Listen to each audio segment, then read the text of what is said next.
yiwo. Papa mora jegri opwe keni wen mo gba sibole.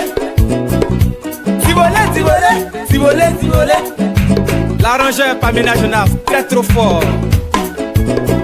Puis à quoi ben on va essayer so kwe de yiwo je. À moi ça il faut. Bio.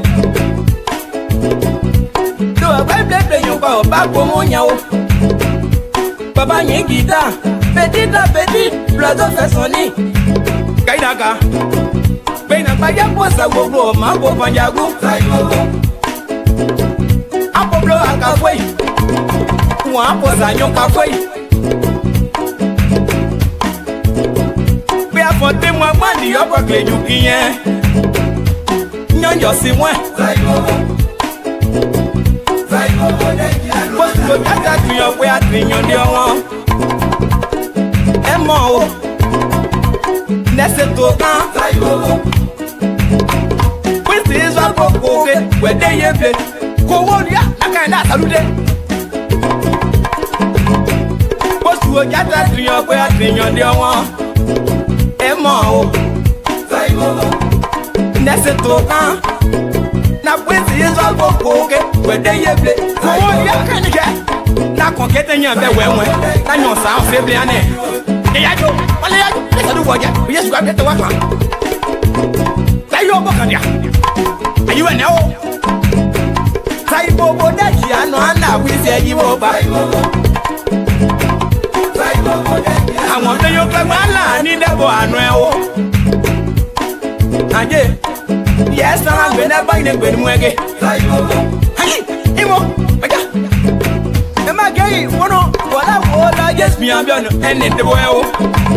Oh, ow. Say, Bobo, that Giano, and I will you. So, like it, I'm going to never go. Netoni and Rayo. Hey, are you? Obo just say, oh, yeah, I'm a cocky labor. Kaidaka, when it goes to work, I go to let you know halfway. I just see how this is what I say. Saibo, yeah, you like do I name one by one name on tell by Potamu, Kanyada. Planning Papa, Pinagasia, Paka on Lage, the PSC, the PSC, don't yes, you don't look enough for Anya. Don't say, Bob was a dress, you, Mammo, Palipo, that Giano, and I will say you over. I will. Saibo. If I do a black I do it, so say. I just want to lay a bat to an hour, you see you okay. Wait, you, Ivo, Saibo.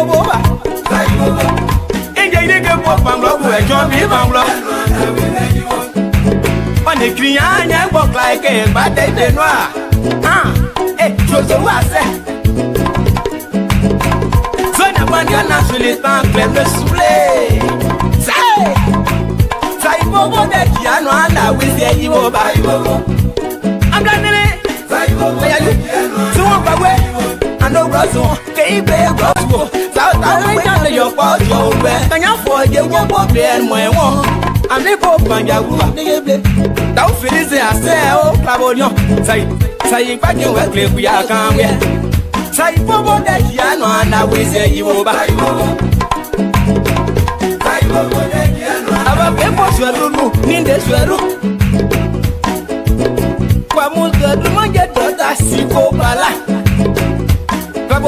Say, if was a do so looking. Say, I say, but you know, can one day, yeah, your family, your thing, one day, now. Everyone I say, oh, my, I'm more now. Say about that, Giano, and I will say you. I wish a rule of you, my, something you went. Saibo. Saibo that Giano, and I will say you. Mon pop man dans le mairie, read on your man, don't you? you know I say, it's a mayo. That was the Yasu also won't on you. I'm original.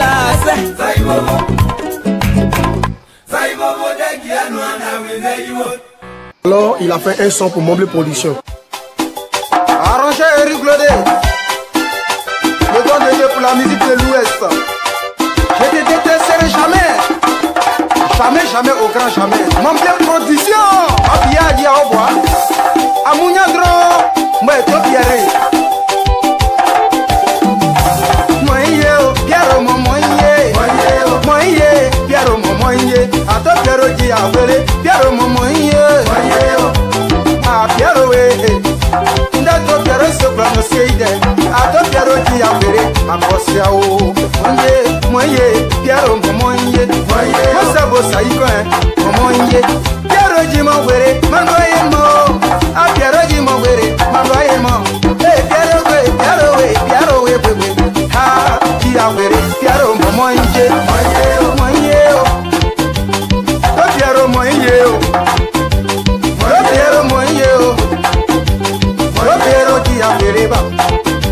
La poche yo di avere, soy no juni emble, mo bli amado beti aple, jamone chipanyon ne, mo waja chipanyon ne, ja, blebone na kanyopo, siabu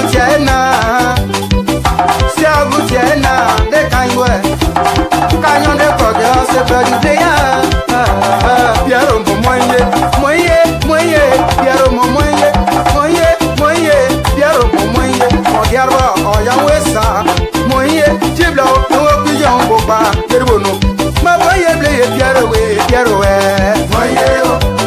Pierre mo moye, mon blé production.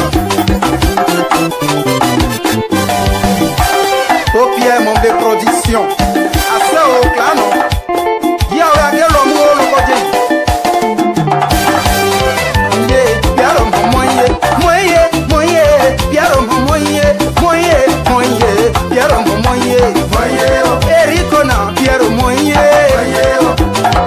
Pierre moye, ah Charlie kona Pierre moye, a to Pierre moye.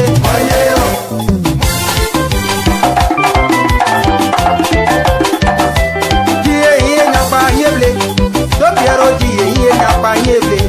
Ah nie Pierre we, ah Pierre we, moye, Pierre moye. Erico ja to Pierre we. Mare bomu ja to Pierre we. Eri mare bomu ja to Pierre we. Mi omo daka. Do jale ko ye nyowo pa. Opa bla ye de nyani ye ble bra kite. Dia o anade kro aja be atia. Nyoro bla de ke abudi ye.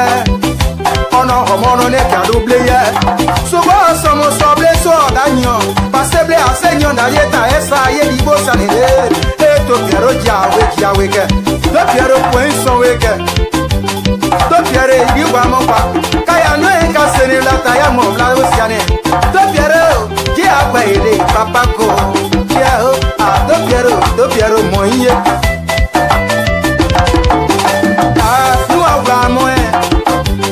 Dibe ko agba mo e. Ah o nu agba mo e. Pierre we. Ah Pierre nu agba mo e. Pierre we. Pierre mo moye. Pierre mo moye. Glayo padà we, nembo kango. Glayo padà we, nembo kango. Ah tijeji. Ah tijeji we. Ah mara tije me o. Awo. Buba kari to kwene to wake. Asa o made. Pierre mo moye. Pierre mo moye.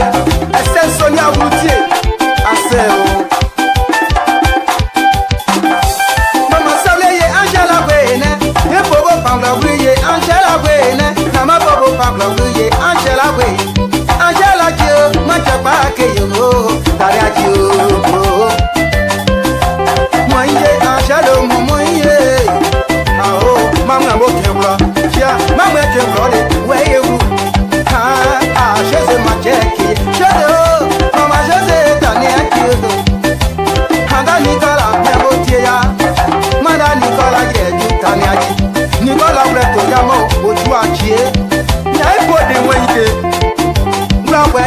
shiri agia ajaro moye yaro moye moye moye moye moye moye moye moye yaro moye moye ale moye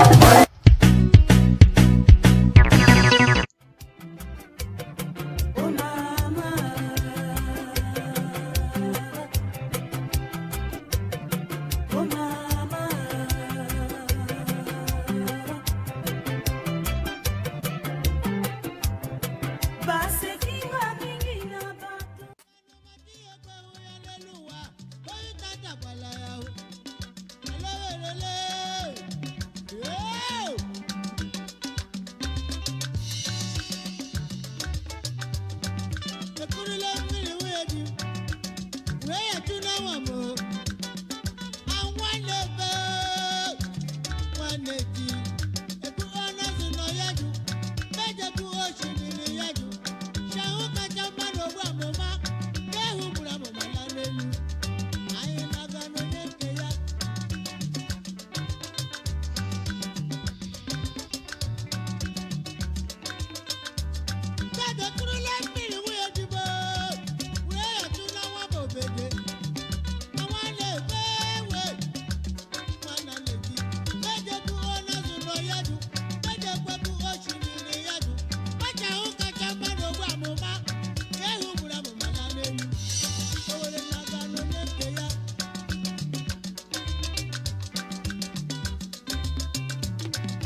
motema tupela masumu ya mokili fungola motema oye mama munwe kumba oye mama munwe kumba. Yes. Nyonso zali kolo baba yebisinga nyonso zali kolo bana bato bayebisinga olobi tenga na lingi yo te mama olobi tenga na neglige yo alors que tovandinga na yo Samson too. okolisinga nga mpe nakolisi yo tokoli elongo tango ya mpasi oye mama munwe kumba oye oh mama munwe kumba.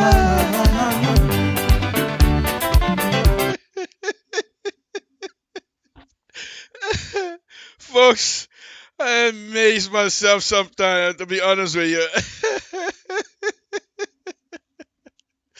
On a Saturday morning. Unbelievable. Mr. Toe, please.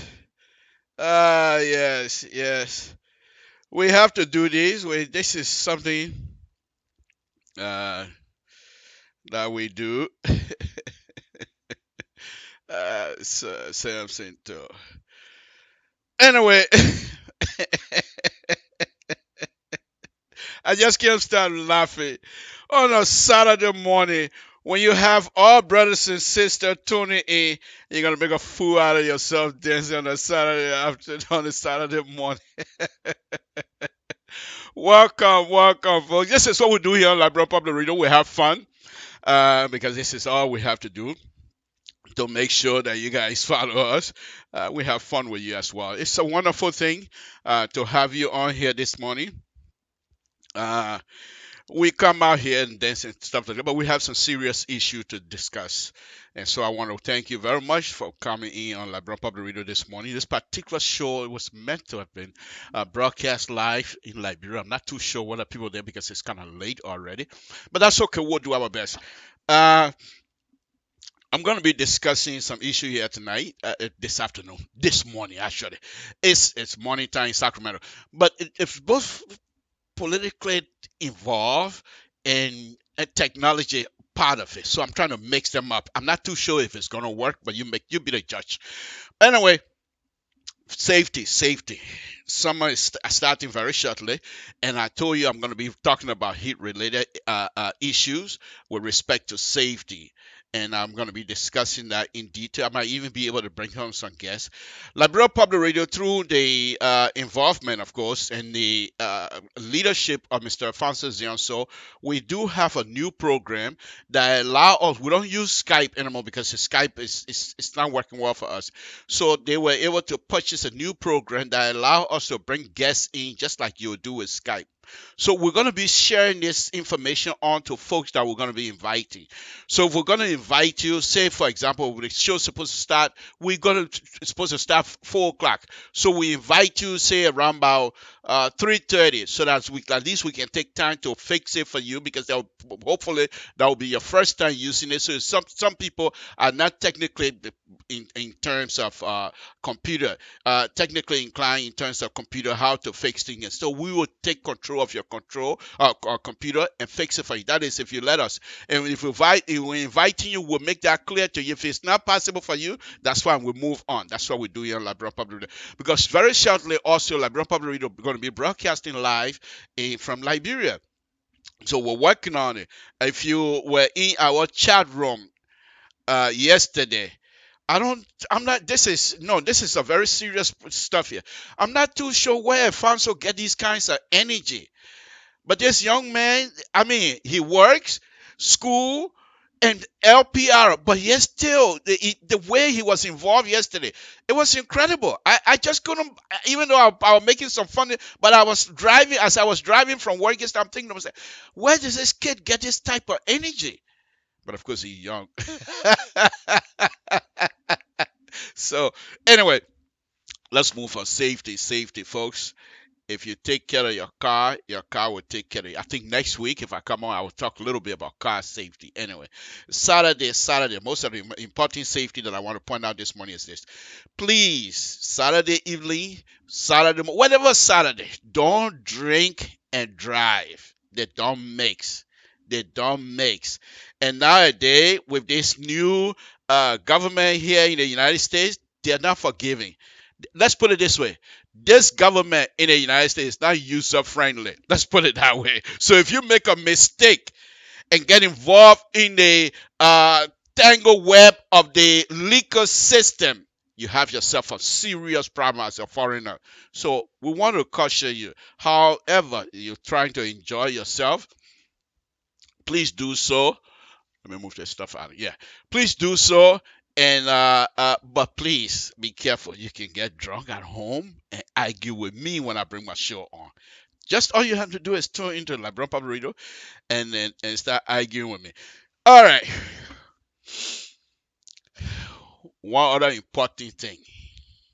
You know, sometimes we come on these public show and things like that and try to dance and what have you, to have fun with you. But at the same time, we have family. We have wives. And one of them is my brother's wife.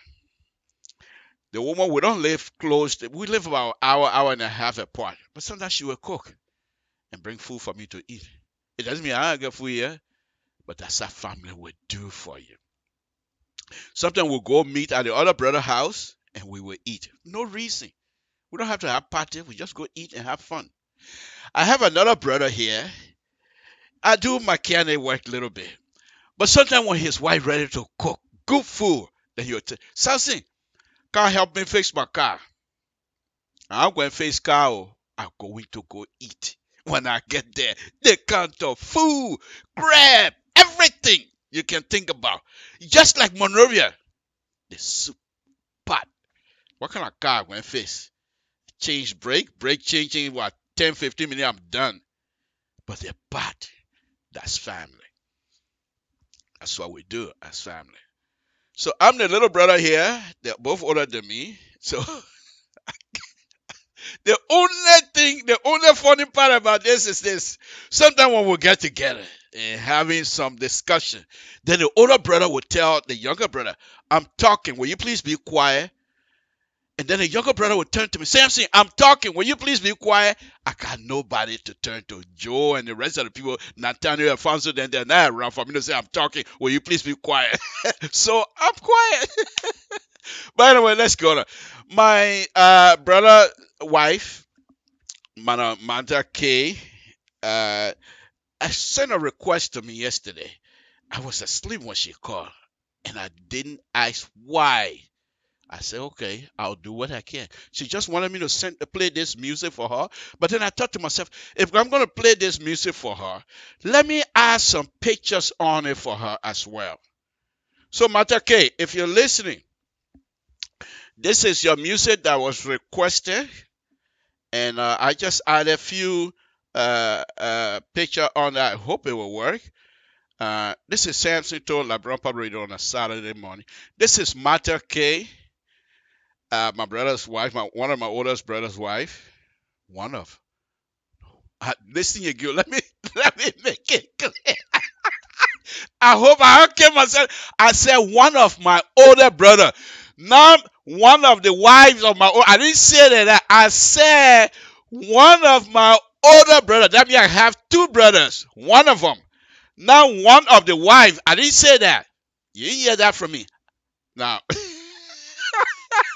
Samson, you put your foot in your mouth this morning. You most likely not gonna get a fufu that you used to get. Samson, let's play Mata K music, then we can go on with our program this morning. Samson, LIBERIA Public Radio.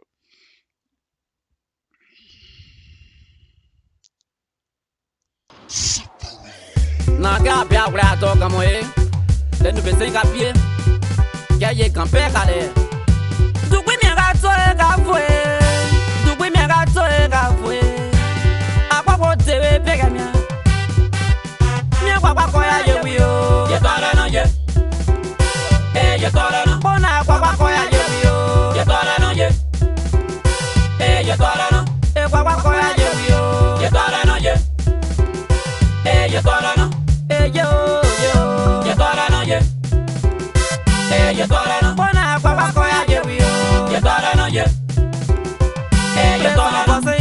koya yewe. Ye kora no ye. Ye kora no se mi koya yewe yo. Ye kora no ye. Ye kora no. Tangela do tu stro stro. Ye kora no ye. Ye kora no. Mi adona je ke zito. Mi adona je ke zito. Odo opera begon, wa dura begon. Go fega ka o weni ndo biago.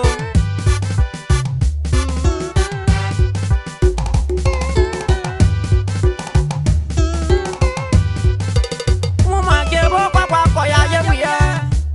No ka ko na ko asan. Ka ko na ben son iku. Benza yera yeso ware. Biye bwezi se kola wasa yomo.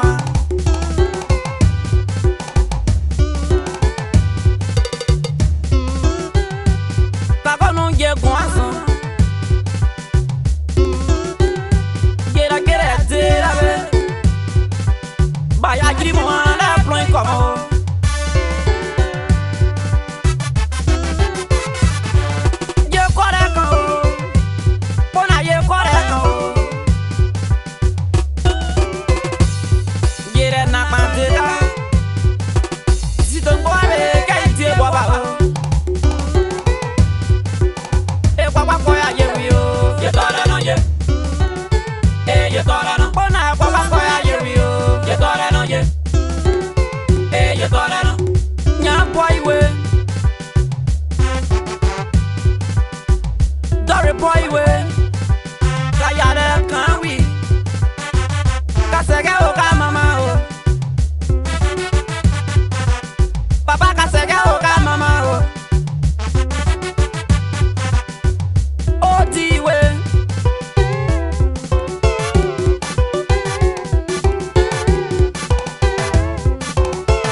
Okay, Madam K.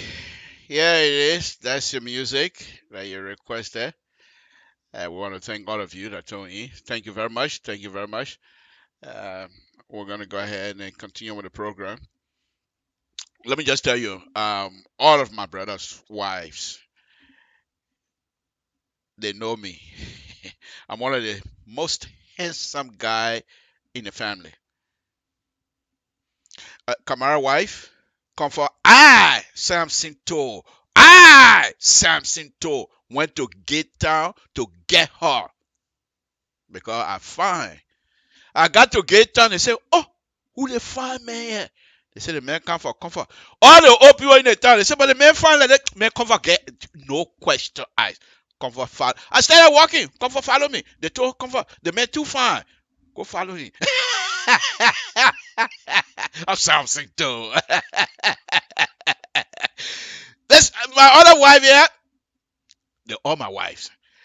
My brother wife here, who is also my wife, Mata K, are so fine. She say, "You know what, Samson? You're so fine.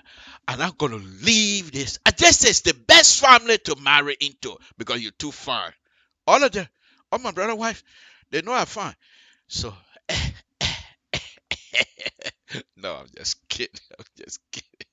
Folks, Samson told, let's go on with a serious problem here this afternoon. I decided to do this side of the program because, of course, we're hoping that our brothers and sisters will watch us in Liberia.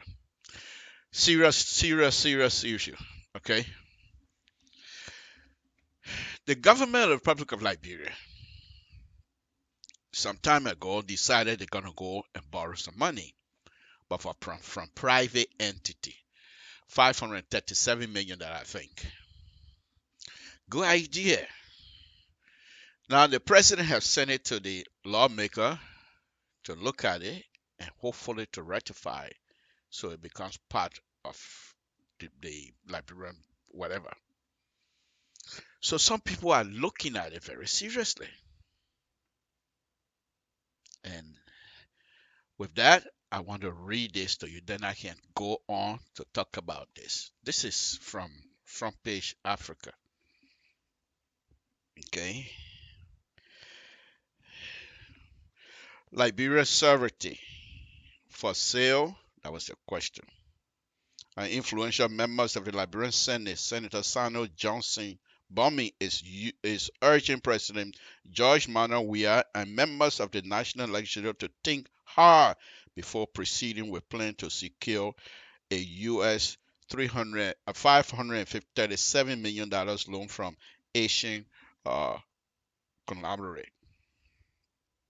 Okay, so Senator Sano Johnson, he's a senator, and he's saying that people have to pay attention to this. Okay. All right. Speaking exclusively to ministers. Okay, that's when he was talking to Front Page. Had an interview first. If you look at the agreement, if you look at the agreement, I think the Minister of Justice did not sign it. The Minister of Justice is the legal person in this country. Why didn't he sign it? Folks, these are things that are very interesting. People got to be very careful. Now, you're not running, this is, of course, the president, we all know he's not running the Liberian, he's not running a banana republic, as Fred Guion would say. It's a Republic of Liberia. You have people over there who are just as educated as he is. Okay? So, the guy saying the Minister of Justice didn't sign it. Why are we doing this? The legal opinion is equivalent to mine, arbitration. The opinion is already drafted, validated, the capacity of the lender and the borrower. Okay.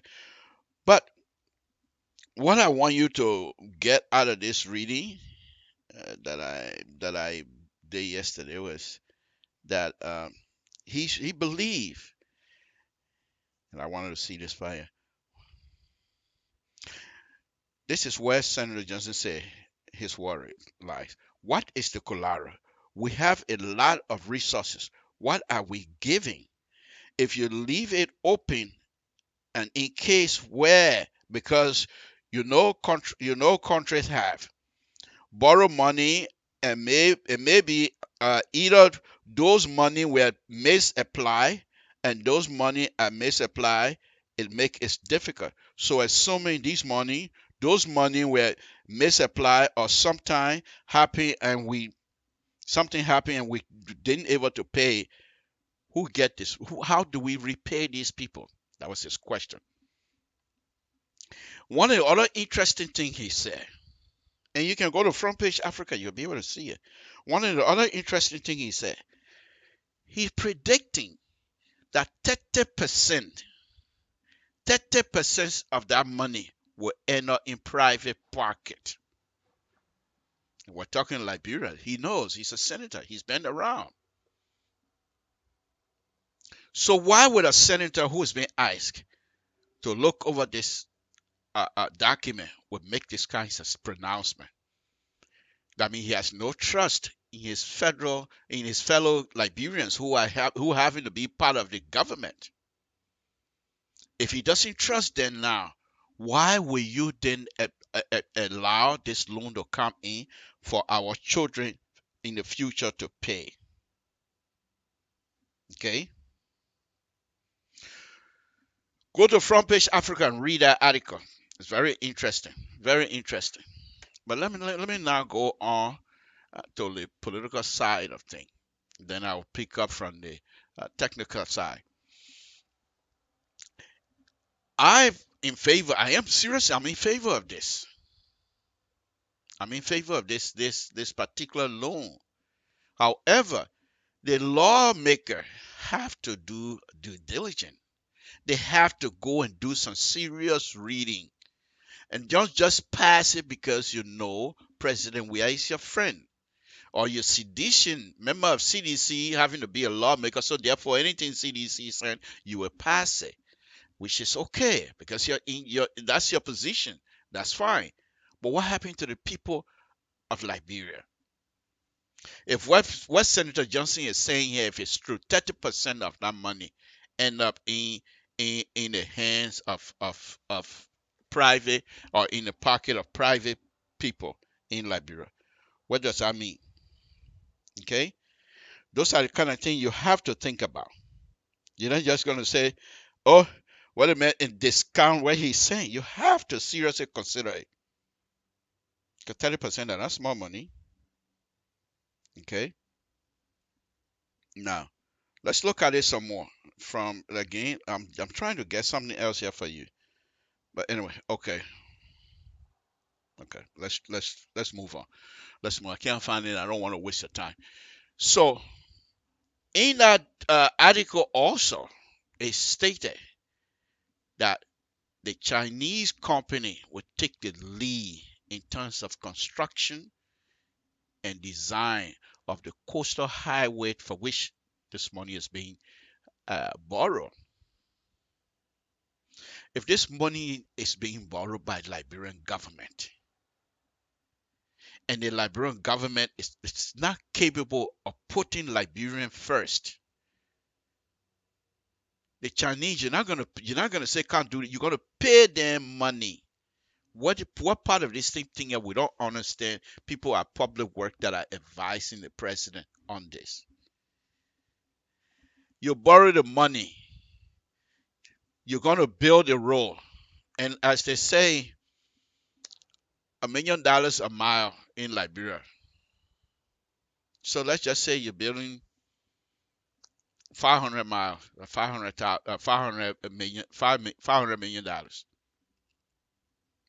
And you're going to give the contract to Chinese and hoping that the Chinese will pass the contract on to subcontract to Liberian entity. What is the capacity building that the Liberian government is supposed to do? You have Liberian engineers. You have Liberian construction company in Liberia. You don't trust them that you're going to put this thing into a foreign company hand, and these people will take the money. Here's what's missing on this here. There's a disconnect, in my opinion. There's a disconnect.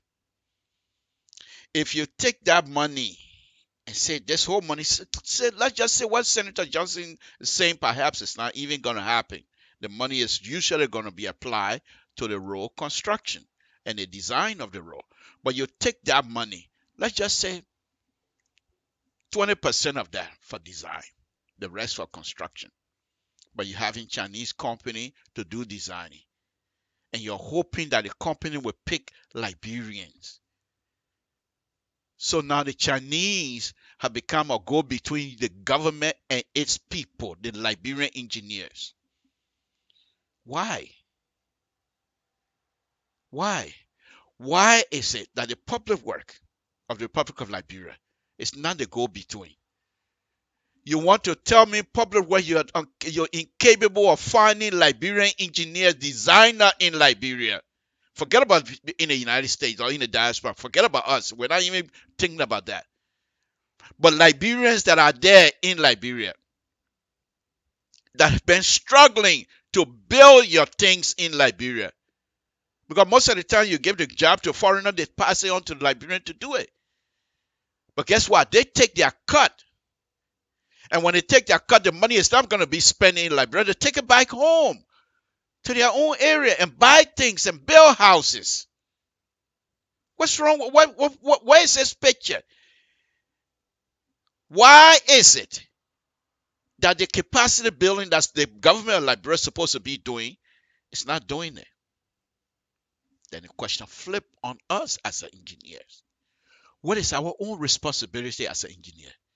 Liberian engineer, have we been asserted so far? Have we been putting ourselves in front?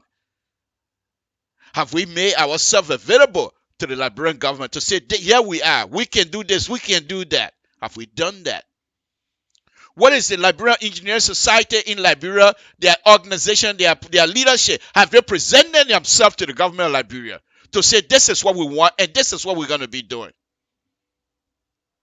So it's not all on the government of the Republic of Liberia. I'm an engineer, so I know. I have friends in Liberia who are engineers.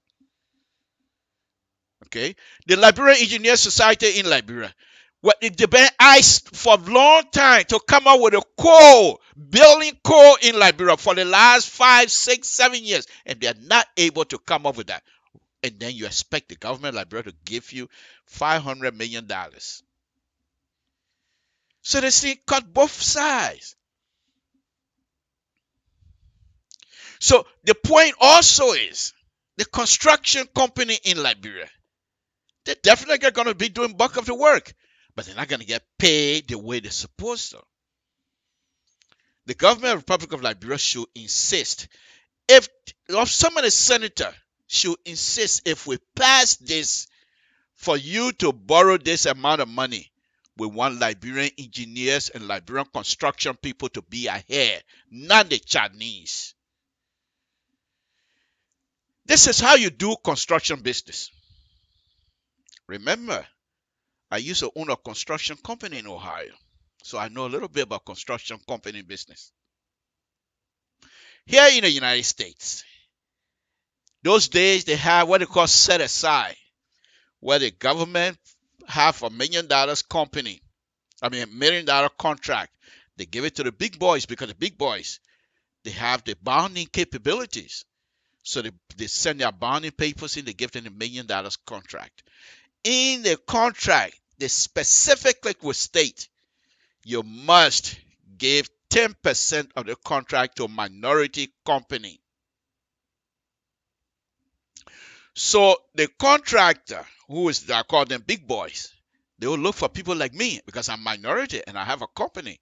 So they look for me. They're not going to give me 10%, please. So they come and say, I'm not going to tell you the details of it because I don't want people to know. But anyway, they'll tell you, say, okay, we want you to do this, we want you to do that. Sometimes they will ask you, okay, supply of pipes. Sometimes they will tell you, say, okay, we want your company to do the pipe work on this project.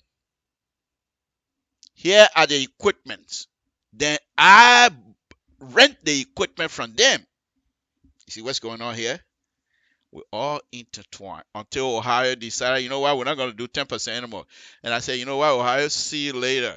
You're going to do 10%. I'm coming to can't stay and struggle.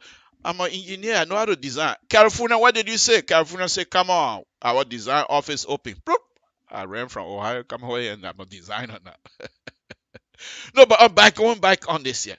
So if government was successful to get that kind of money, public works, find us a reputable Liberian engineering company that will be able to do the design for this role. You have some of the best structural engineers in Liberia. They're there. They've been building towers. They've been building structure in Liberia that are standing. But where is the Liberian Engineer Society? Where do they stand? Up to this time, you read all these things you're reading. You don't hear about Liberian Engineer Society said this, Liberian Engineer Society said that. Everybody just mute. And when you talk to them, oh man, we can't wait for the company, for the government to borrow. That's a lot of money. We'll be able to make. Yeah, it's not the point of you making the money. But you must make your presence known. I know engineers, they don't like to talk. Most engineers, they don't like to talk. When the people like SAMSON told them, run your mouth. But most engineers don't talk. They let their work do the talking for them. Except for people like SAMSON told them, who run their mouth, you know. But this is not the time to be quiet. It's not the time. Because that's a lot of money that are coming in the country. And when the Chinese are done, they take half of that money from Liberia. They're not going to be the people responsible to repay the money. It's you, the Liberian people. You, the Liberian engineers. You, the Liberian government, will be responsible to pay that money back. Where is the income that you're going to generate in our country to help you pay the money back? Why do we have so much disconnected issue here? Can the government of the Republic of Liberia not able to see that if you bring that amount of money in and you're going to establish a project, roadway, they construct the design, if it's done by Liberian engineer, they are going to go to this Liberian engineer school and have some of the graduate, hire them. They are Liberians. And in the process, they will learn how these things are done. But you bring Chinese. Let's look at it from a serious, don't be political on me at this money. But let's look at it from this side. If you give that kinds of money to the Chinese, you think how many Chinese are going to be hired on this project? And how many Liberians? Even just the people that are doing the paperwork. You think the Chinese going to turn that money over to the Liberians to run their company? No. They're going to have directors who will be making a lot of money from this money. What part of it we don't understand? And when you read this article, just go on front page. You will read the article. Okay? When you read the article, then you say, oh, okay. So these are the kinds of stuff I was hoping that the engineering society in Liberia will step up and start questioning. When Senator Sano made this kind, I think this is a good point, good launching point for the engineering society of Liberia to make their presence known. But they're going to be quiet and nothing going to come out of them. And the Chinese, Ghanaians, Nigerians will come and take this contract as a designer and construction company. And then they will do like what they do here in this country, 10%. In our own country, they're going to get bulk of the money and give us 10% of the contract, if at all. And that 10%, you're going to have some of these lawmakers will start fighting, establishing their own little company. They don't know anything about construction, but because they want that 10%, they're going to start fighting over it. As a result, you're most likely not going to get anything. And then when these roads are built, years from now, the maintenance, the Chinese are gone. They're not going to maintain it for you. Who's going to maintain it? You expect the Liberians now to maintain it. Then the next government are going to come in, they're going to face problems. The Gabriel Tucker Bridge, I'm not too sure if it's still called the Gabriel Tucker Bridge, but the bridge in Vietown there, Gabriel Tucker as a public work engineer was involved. There was some architect, good people who do drawing from the Ministry of Education. I am aware of it. They were involved. Eric Cox, they were involved. Those were Liberians.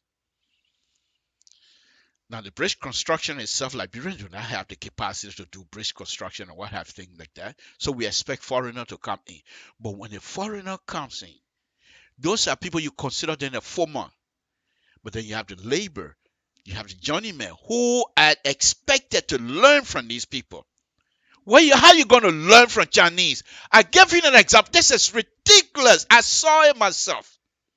When I was in Liberia recently, a friend of mine, Victor Smith, had a contract to pour one of the water and sewer building. The building right opposite Madam President Salih house on Tottenham Boulevard.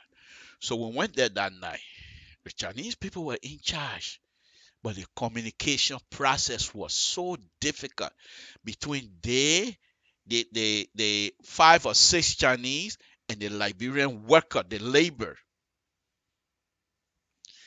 They were using a concrete truck, and it has a boom. Victor Smith was operating the boom. So they would tell the Chinese man, would say, move over there. Oh, yeah. And the boys, they couldn't understand what he was saying. So Victor then became like an interpreter. Because he was operating the boom. Okay, let's pull one side. Let's do. That wasn't his job. His job was to go ahead and operate it, pour the concrete, whatever they wanted.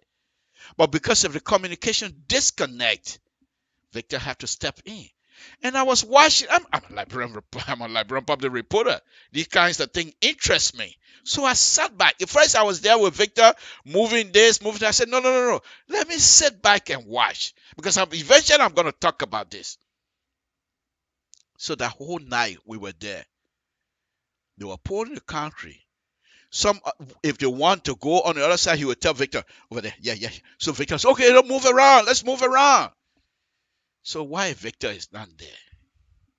And you're talking about miles of construction from one county to another, and you expect the Chinese to go on with that.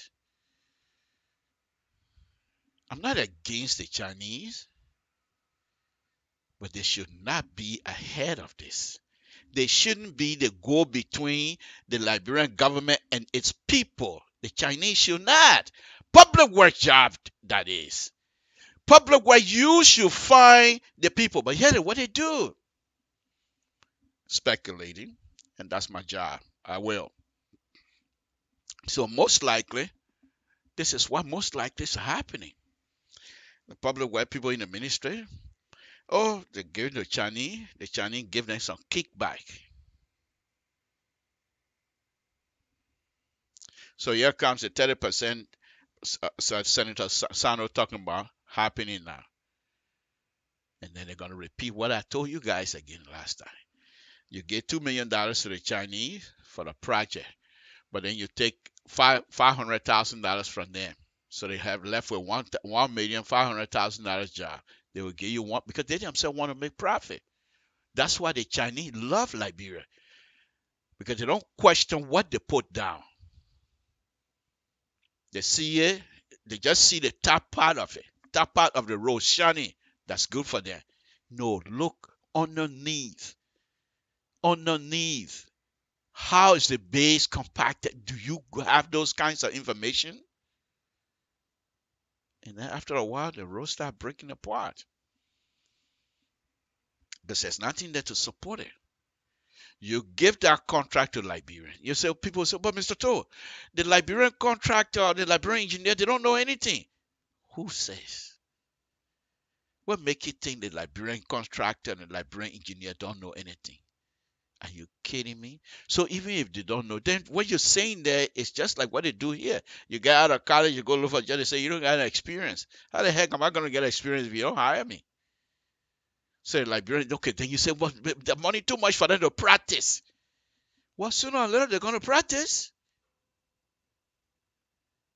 But the government of the Republic of Liberia must have higher confidence in the Liberian engineers and the Liberian construction society in order for us to move forward.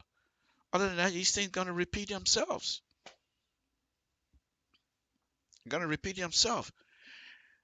This is a good point for me to launch the technical side of this issue. Okay. Now, here I'm going to show you again. I showed you this before. I'm going to show you again. This is why the president, most likely, and those who are in the process of selecting, picking the Chinese, whether they're giving them kickback or not, that's not even my issue. But if you perform like what I'm going to be showing you now, if you perform like that as head of public work or as head of whatever, and you can't come clean like this, then there's no reason for anybody to have confidence in you. I'm going to show you an incident here. Way back, I showed you that before, but I'm going to repeat it again this morning. The president was going to a community. It was raining. It rained the day before, so. But the president was going there, public works, or anybody who is in charge of the president going here and things like that. First thing, if I was Samson Toe, of course I am Samson Toe. If I, Samson Toe, were to be in charge 2 days before president getting there, remember now, Honorable President Weah is not football player again. He's president of the Republic of Liberia, whether you like it or not. He's not football player. He must be treated as such. If you do things like what I'm about ready to show you, you disgrace all of us. It's not president we are alone. He's a Liberian as well. But he's not football player anymore. He's not senator anymore. He's president of the Republic of Liberia. The office alone has so much prestige that whoever is occupying that office must be respected and must be treated fairly. In this case, I thought it was not fair for the president, and it was not fair for us, Liberia, either. He went somewhere recently to announce that they're going to build road for that community, fix the road, whatever. You're talking about fixing road. Public work. Don't tell me they don't have money. The president going to this place. First thing Samson told, forget being minister. I don't even know about minister. I'm not even qualified to be minister anyway. The low man in public work, the sweeper, that position I'm qualified for. But if I was in charge, I would send a team, an advanced team of engineers to go and look at that place. Where the president going to be. In fact, we would have had that kind of conversation 2 weeks before the president get there. Because I will send an advanced engineering team to go and do an assessment of the area. What can we do quickly that the president can make that announcement, that we ourselves will have that ability to do it? The president made that announcement. It's been over so many weeks now. I don't even see anything yet. Maybe they started the process already, but I don't see nothing yet. But that's besides the point. So if they have done an advanced assessment team have gone out there, they will have noticed that they have big holes, not just potholes, big holes that are filled with water. So then you come back and make the report. Then the chief say, okay, let's get ourselves a 6-inch pump. Before the president get there, that place must be dry. Remember, he's not your football player anymore. He's president of the Republic of Liberia. For Christ's sake, if he's going to be going to the kinds of places to make their pronouncement that he's going to build a road for them, why will you have water on the road like that for the president to drive in? That place should have been dry for the president to start walking so that people will know that this man is getting ready to build a road. Look at him. He's walking on the road. You know the road is bad, but he's walking on it. But he can't walk in the mud like that, or not even in a river like that. That's the first mistake. They didn't pump water out. So the president started driving. He drove. When he got to the place, he couldn't walk. They decided to drive. And watch the stopping point. How much people were rushing trying to find where the president going to step that have no water in Liberia. And most of the people that are running our country, most of them have studied abroad. And they are quite aware of the system, how to behave. But when they get to Liberia, they just throw that thing aside. Don't waste your time. Let's show you now something that I showed before. Okay. This is President Weah going to a place to make an announcement that he's going to be building road for these people. Then I cut other part. I just want you to see, and this is from the Executive Mansion website. I just want you to see that particular part. Look at the river that I call a river. Look at the river the president's car is driving through. Why couldn't it have pumped it a day before? What's the reason? And then after that, I will show you other safety things that I've talked about before. Let's watch this. SAMSON to LIBERIA Public Radio.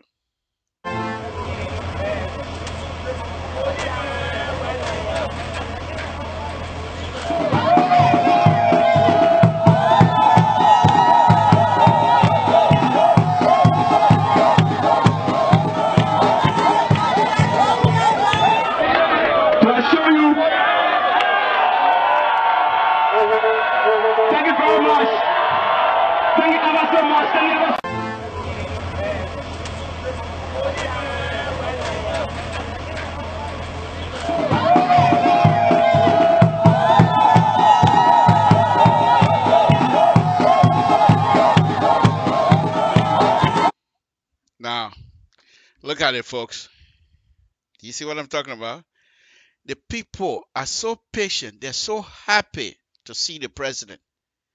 But the president going to go over there. You saw when he was getting down, people are finding it difficult trying to find a spot for him to step. And look at from the beginning. Look at these young people using shovel to put dirt into a front end loader. What is the reason of a front end loader? It's supposed to scoop the dirt. You don't use shovel to load a front end loader. Yes, I'm not even going to touch that. By the way, look at that. Why is it that the president going to announce to build a road on a road that he unable to walk on? Look at the car. They were all in mud. You want to tell me public work? You know, I'm not saying go around the city and drain everything out, but of course it's supposed to be a job. That's to show you don't even have a drainage system in that place. That's the first thing. And if you were to send an assessment team, that's even if you don't want to pump, that's the point that you make to the president for him to make that point to say, look, this place is bad. Like we don't even have a drainage system. He didn't mention that. Okay. I'm showing you these things. These are things when you do that build confidence of your ability to manage the $536 million money that coming in. This, if you were to do something like this, having a dry area, it wasn't raining, you could have used 6-inch pump. I'm not even talking about a big pump, 6-inch pump, even 4-inch pump. If you start at 12 o'clock at night, by 6 o'clock, that whole place will be dry. But you left it like that for the president to drive through. And you expect the president to have confidence in you to manage the affair of the construction abilities, construction process in Liberia. You can't do little stuff like this. Now, if in the next day, the engineering society, if they were really involved, that would have been the best thing to criticize. To say, what is this? Public work, what are you doing? You sent our president over there to go in the mud. Can you not drain that place? This is how the society, the engineering society, is supposed to make their voice heard on these kinds of stuff. But they don't do that. They don't do that. Everybody's quiet. Except for people that SAMSON over here, in the player running their mouth, because the people that they don't care anyway. I will show you another one. Very interesting one. And this I also showed the last time. We're talking about construction. Coastal highway. People, children will be involved. And we're not even practicing safety on a military building that's supposed to be constructed. Now, this is so ridiculous. The one that I'm getting ready to show you now. So ridiculous. You will be wondering, yeah, let it call the Chinese. Forget Chinese. They call Chinese, Japanese, Korean, and bring them up. Because if you ask the American to come, they might be a little bit democratic with us. But bring the Chinese, those people who don't care for democracy, bring them, and they will use us the way we need to be used in our country. You're going to take my president and put him in a hole. The next slide I'm going to be showing you. Put him in a hole to lay the brakes with no safety aspect whatsoever. In this country, not just in this country, construction rules dictate that when you are digging anything above your waist, you have to have shoring to protect the person who's working there from caving. Because if this is what you need to know. The earth, they have friction, internal friction. There are certain aspects of earth. After, when you open that thing up, when that friction is not holding, it will fail. So once the natural process, the natural soil has been disturbed, you have to protect the people because it's you already open. Think about it. Then when I will put it in real Liberian term. You got pusawa. You finish cooking pusawa. You put the pusawa in a plate. Try and use your spoon and just make a hole. Drag in the middle of the plate. Drag the spoon. Open the rice up and see if it's arriving cave by cave. they're all going to fall back into that hole that you open. Because why? You have removed the substance in there that were holding them together. So the natural tendency of that is to cover it up. Go back in. That's what dirt is as well. You open a dirt. The tendency is for the dirt to fill back in because they want to protect themselves. So they fill back in that hole so they can stay up to where they are. So the best way you do when you open the hole, you put shoring planks so they can stop the dirt from falling into the hole that you open. The people didn't do it. This is the president of the Republic of Liberia. This is not Banana Republic, my people. What kind of business is this? And then the public work of the Republic of Liberia will sit there. I'm not too sure if the ministers is responsible. This one I need to go onto the other camera because this is a very serious business here. This is a very serious business. This one I need to go to the other camera. This is a very serious business. This is a very serious business. What is this? What is this? What is it? Let me go to this camera. I'm telling you, this is Samson to Liberia Public. Folks, now you can see me face to face. Let's talk about this. Seriously, on a very serious note. You're going to put my president in a hole that have no shoring, that is more than 4 or 5 feet high.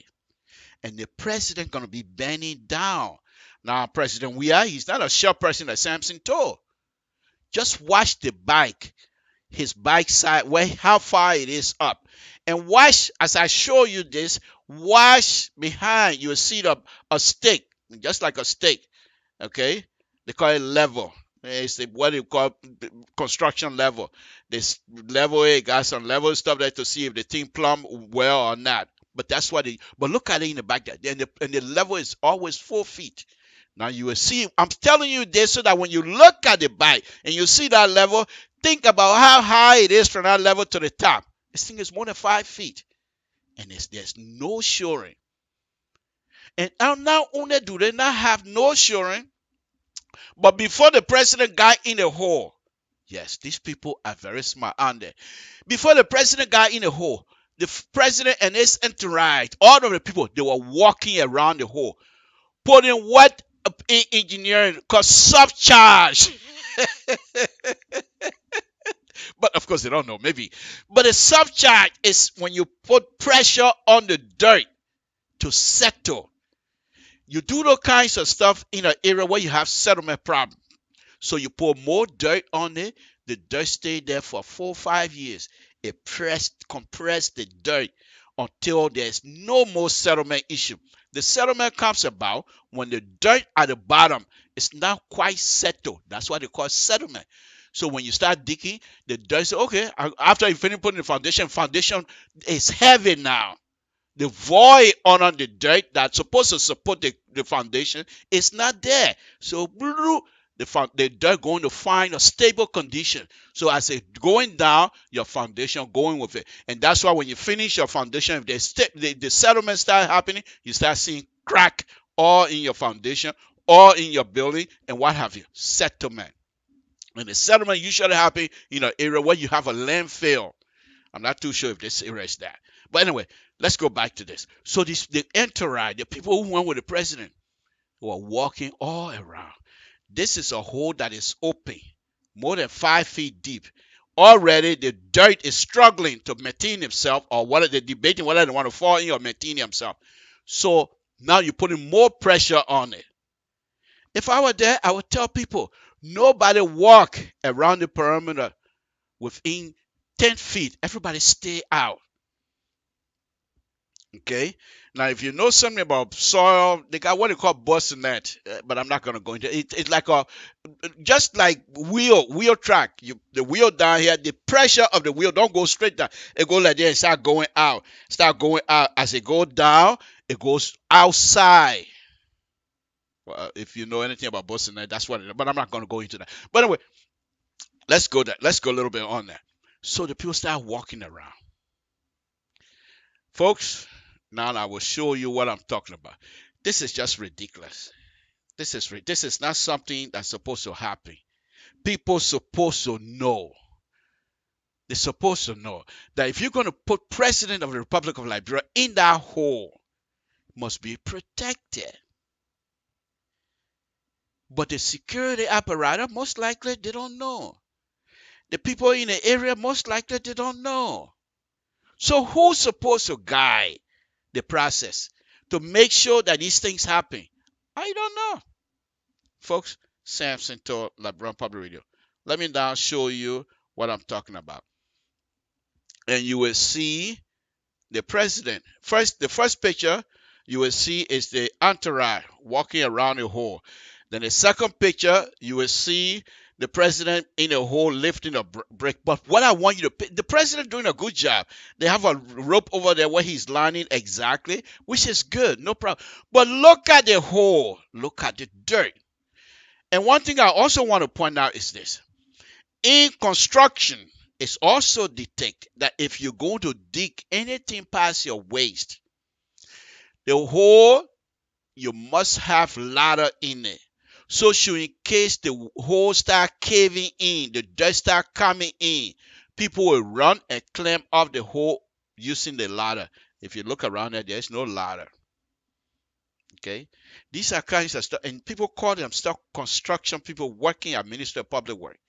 These are things that they're supposed to know. These are things that they're supposed to know. You don't just leave it with the security forces and say, oh, they will take care of it. That's not their job. They are not construction people. If they're smart, they will talk about it. But you, as Minister of Public Works, they say president going to the place, construction site, and none of you would bring out these kinds of stuff. This is ridiculous. Samson told LIBERIA Public Works. Folks, let me show you now, and I will narrate more as I go on. Now, right there. Here's the picture I'm talking about. Okay. The first picture on your left, as you're looking at this, you see the president and the people walking around the hole. In fact, I think one of them is pointing inside the hole. They're putting pressure on that dirt. The dirt you see they're walking on over there is the dirt they dug from the ground and put it up. It's another pressure going on top of the dirt that remaining. Okay. Look at the second picture now, where the president holding the bricks. Do you see any kinds of wood or anything? It's all dirt. It's all dirt. No, nothing to hold that dirt back if the thing start caving in. Okay? Why would we even put ourselves and the president in this type of situation? Now, if I don't talk about these kinds of stuff, hopefully people will see these things and say, okay, somebody said something last night, I think the next thing, we're not going to do it. Because if you open any hole that is more than 4 feet high, you have to put shoring on it. I will show you the type of shoring later on. But for now, look at this. Look at that. What do you make of it? What do you make of it? If that dirt starts falling in towards the president, where is he going to go? Where is he going to go? Run all around? It's nothing. No ladder. You would think President of the Republic of Liberia, the very first thing, the first thing you ask yourself, how the president got in there? Most likely, he used just a way down. Maybe they dug like a step or whatever, but it's not closer to where the man is. And in construction, they tell you how far the ladder should be spaced apart. There's nothing in there. Most likely, they use the boom of one of those equipment to put the president down there. Because one of the things that I noticed when I was in Liberia, I went to a construction site, similar situation like this, and they have no shoring, but they were digging, and that hole over there, it's not even 45, it's 90 degrees all the way down. One thing I gave them, they can do a good digging. They're good to dig like that, have that soil remaining like that without shoring. They're very good. But also, we're being blessed because the soil condition in Liberia allow the internal friction of the type of soil in Liberia allow us to have that kinds of stuff. If the internal friction is different from if it's like other soil, you won't even go in there. But you must look. Let me go a little bit further now. On the last picture on your right, do you see the president? Look at him. Where is his attention? Where is the president's attention? What do you think? His attention is on the work he's doing. And that's what people do when you're working. You don't pay attention on little have attention here and have it. No, you pay attention to what you're doing. So if the things start caving in, what will happen? Here's the ruler. Here's the level that I'm talking about. And that level is 4 feet. Look at it. And President Weah is not a short person like SAMSON too. I mean, it was 6 feet high, 6 feet tall. Look at his backside. Okay? These are kinds of stuff you, as a leader, if you're going to go and take the president of the Republic of Liberia into this type of situation, make sure these things are safe.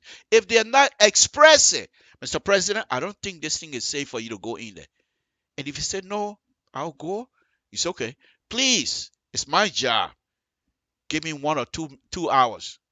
And you send people over there and they put wood along the area where he's going to be walking. They put the wood along that whole area and make sure he's protected.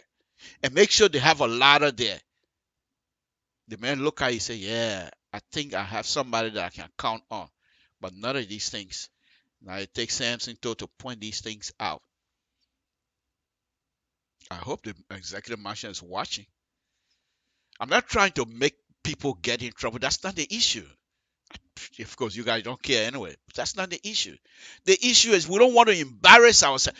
Just imagine, God forbid, nothing. If the ground was to cave in, it's not going to kill him. I know that. There's not enough pressure over there to kill him. Okay, he's taller than a hole, so he's not going to get killed. But can you imagine the press that's going to come out of it? President Weah got halfway buried. And CNN and everybody else is going to carry the news. It's a very shameful situation. It would have been a very shameful situation for all of us. Our president, my president, will go to this kinds of situation without people letting him know you can't do that. We must protect it. The reason I'm bringing this thing back on is this, because I know the lawmaker will pass the $537 million construction business in Liberia. If public work will send our president to this kinds of place where there is no safety, can you imagine what they would do to ordinary Liberian? You think they're going to pay attention to their safety, to the safety of the ordinary Liberian? I don't think so. I don't think so. It's just that God has been wonderful to us as Liberia. And therefore, you don't have a lot of nasty accidents in Liberia. When was the last time you heard mudslide in Liberia? Back in, I think it was 1985, 86. The one that happened, I think it's in Bombing County or somewhere like that. Since then, Liberia have not experienced a lot of tragedy except for the war that we brought on ourselves. Because we always consider God's children. We know that. Every one of us know. There's nothing secret about us being considered God's children. Okay? But we must not abuse that privilege that God has given us. We must be, God also, besides choosing us as his kids, he also gives us knowledge to utilize in something like this. We don't do that. Samson to LIBERIA Public Radio. Folks, I'm bringing these things out not to say, oh, the one day, no. But these are things that very common stuff like this. I'm going to be talking more because I know these people are going to get this $537 million. They will get it. Because nobody in the House of Representatives or Senators or Senate would try to stop President Weah from getting that money. They will get it. But if they're going to get it and apply that to the construction process of the coastal highway, they must be ready because people like Samson too will open their mouth. And here's the funny thing. Very shortly, LIBERIA Public Radio will have a station in Liberia. And I'll be broadcasting live like this, and we're going to go all over Liberia. In fact, since I'm about 7 hours behind, I will come on 7 hours before time. I don't care if I come on 4 o'clock in the morning my time. I want people to get the message. And the message is not to get anybody in trouble, but that we must be able to be let us have some sort of a safety issue resolved. Most likely, the people that are working on this thing, they don't even have a tailgate meeting before construction starts. Because when I went over there, that night when we went to do the how do you call it, concrete pour, there was no safety meeting. I tend to have a safety meeting before they start anything, and then we have a safety meeting, and people started pointing out. Here's the thing: what I noted that night, they know exactly what to do in order to stay safe, but they don't want to share with each other. I was surprised as we started the safety meeting. Some of the people started, the last time when we were here, my man, you did it kind of thing. It was not safe. We can't do that. That's why you have safety meeting before construction. So other people who you deem unsafe will be brought to the process so they will understand that their behavior is also causing people not to be safe. That's all this is. Okay? This is Samson to LIBERIA PUBLIRADIO. Okay, folks. Let me now show you, those of us that are still with us will say thank you on a Saturday morning. Let me now show you what a shoring is supposed to be like. Okay. Here is a shoring system of a construction site. You see back there, they have a platform that you can walk on. Then on inside is where you do your construction work. There's no way you're going to have dirt caving in because the dirt is being held back by that shoring system. I'm showing you this because this type of material we have there in LIBERIA. We have wood. It's not going to be that expensive to put a shoring system made of wood over there. So you say, okay, what's about the soil pressure? Well, yeah, 5 feet high. How much soil pressure is going to be? So if you space your wood, your wood that you're going to put in the ground, if you space there 4 feet spacing, and you have 2 by 4, you think what kind of soil pressure with 5 foot high soil will do that will give you overtime movement or overturning of that caving? It's not going to happen because it's not high enough. And this pressure, the soil pressure, is not heavy enough to have an overtime movement on those things. I know so. I don't have to do any kind of calculation. I know it. Okay. Depends on, of course. Let me take that back. Quickly take that back. Samson too. But no, on a very serious note, if you pound your wood, go 30 feet down and space it 4 feet, ain't no way something gonna turn over like that. Okay. This is what you do. You put something like this in place. The president gets there, it's safe. On this side, coming towards me, they have a slope where people can run from that place and come up. They don't need ladder in there because they have a slope. Let me show you another one. Okay. Now this one, you'll say this thing is not possible in LIBERIA. Why not? We can use that as well. But what I want you to pay attention to is the ladder. I'll show you the ladder, then I'll show you the bottom of it. You see the ladder? You see there are 2 ladders in that. What? This thing is about 10 feet long, okay, by most likely 8 feet wide, okay. So the first 2 10, 1, 2, that's 20. Another 30 feet, they have a ladder. So they have ladder, even though this how do you call it? The shoring is going nowhere, but they still have ladder. Showing case they have ladder. Okay. So let's see the bottom of the ladder. You see the bottom of the ladder? This is how you do construction site. Now what to stop the people from laying the bricks right in the middle there? But you have to show yourself the safety aspect of this is already taken care of. Folks, This is Samson told LIBERIA PUBLIRADIO. I'm showing you these things because these are things that we're supposed to know and supposed to have. There's no way, no reason why we have to be the way we do things. Okay, let's go back. I will soon be getting out of here. Okay, I just show you these things here so that you would know, that these things are capable. We're capable of doing these things. We're not just people just laying down and give me a call, 916-533-2048. Now, what is that stuff in the middle? Oh, that's my table. Okay. All right. Well, I can take care of it. I can take care of that. Let me take this stuff. Stay with me. Samson told LIBERIA PUBLIRADIO.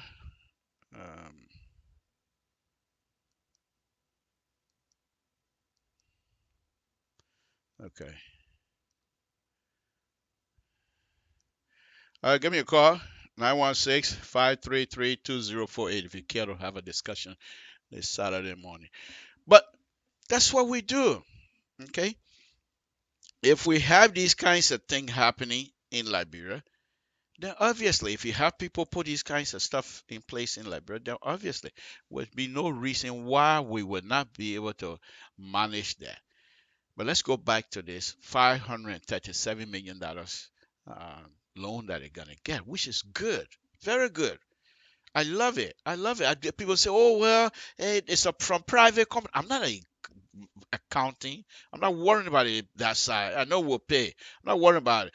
What my worry is that we should be able to use that money for the purpose intended. If we do, we'll be fine. But why do we have to put it in the hand of the Chinese? For what reason? For what reason? It's not necessary. It's not necessary. Okay? Give me a call. But in the meantime, let me go back to other subject matter on this reading that I did earlier. Okay? What make you think that the senator, after saying all that he will not vote for that? Most likely he will. But I'm going to do my best to continue to talk about the role, because now that I know they're going to have the role, I will talk about it. Excuse me. Hello, Samson to LIBERIA PUBLIRADIO. What's your name and where you're calling for? What's on your mind? I'm on the radio. You're calling me to talk about my show, or you want me to call you back later? If so, you can just end the call if you want me to call you back later.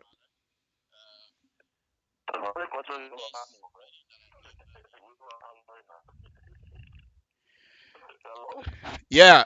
Are you calling to participate in the conversation with the show? Absolutely. So connect me. Let the audience hear me. Oh, okay. Good. That's President Yala, one of the smarter young men we have around. Go ahead, sir.